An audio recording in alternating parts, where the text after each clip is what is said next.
there's two things that come to mind here. The first is, I like the title of this slide, Rethinking Project Management Education.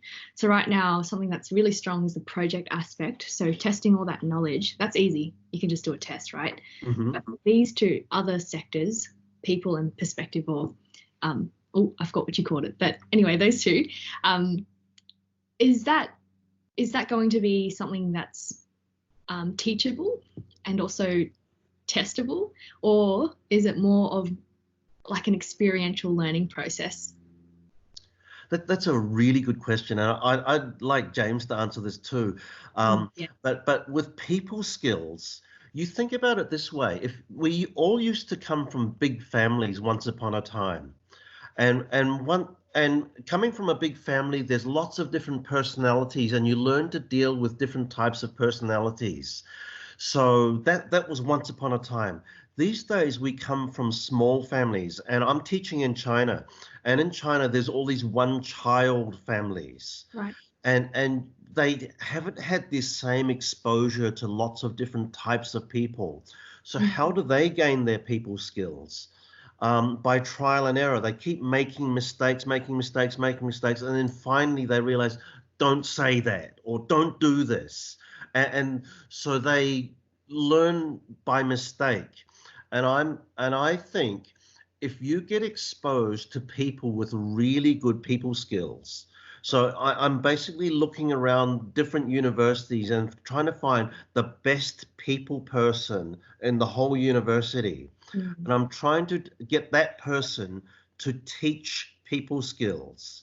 So you think about it, instead of making mistakes for the next 5 to 10 years and gradually becoming better with people, you go to a course, you get trained by the best people person in the whole university, you soak up their information and their knowledge for a 13-week period. Isn't that helpful?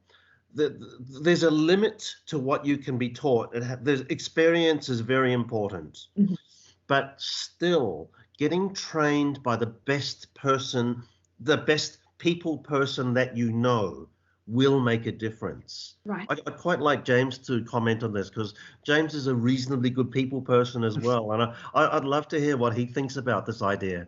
Thank you for that compliment, Raymond. So for me, I think its leadership is, so if I think about how over the last 20 years I've grown and developed that people skill, it's through watching good leaders. And for me, one of the things I learned at work for a company called Rogen International, which specializes in presentation skills. So Rogen Speakers International is now. And one of the things I learned through that was when you're mastering presentation, you're actually putting on a persona. So you're thinking about somebody that you want to be on stage when you're presenting to a big audience. And when you walk on stage, you've done lots of rehearsal, by the way, and you've practiced and you're confident around what you're going to say, but you put on this persona. For me, in project management, in future project management 2.0 or whatever we call it, it's really important for those project managers to have that new persona. And it's not the old persona of what I would like to call traditional project management, time, cost, scope, because that, as we've seen over the last 20 years, leads to failure. So for me, I think you're right, Raymond, having inspirational leaders or teachers or professors will certainly help students with learning. The other point I'd like to make is around empathy.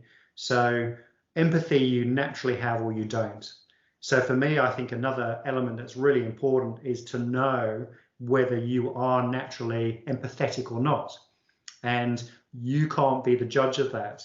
You need to have some sort of assessment on that. So there's some great assessment tools out there which look at multiple traits. The one I particularly like is called Caliper. There's another one which is probably better known called Hogan.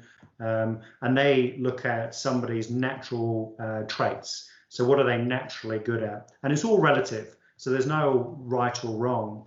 So to your point around these future leaders, they do need to have natural people-oriented traits.